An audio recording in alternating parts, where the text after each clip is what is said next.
Hello po. Magandang umaga po sa inyong lahat.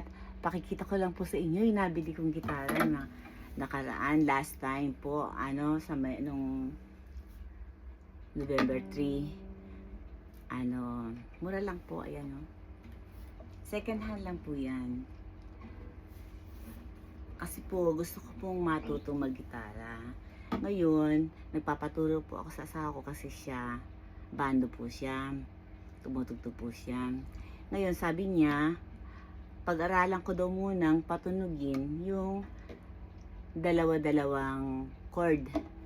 Kumbaga, sanayin ko muna yung kamay ko sa dalawang chord kung paano yung paglipat ng kamay. Yan po ang sabi niya sa akin. Kaya po, ang una niyang tinuro sa akin ay E minor. E minor. Ito po. Yan. E minor and then D. Ay, mali. Yan. D.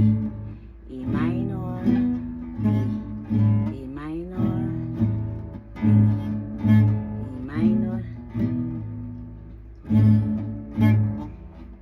E minor.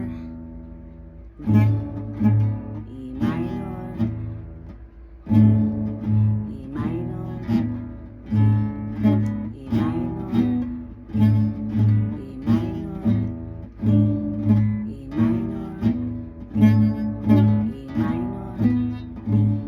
Ito po yung sabi niya pag-aralan ko po. Ayan. Kaya po ito muna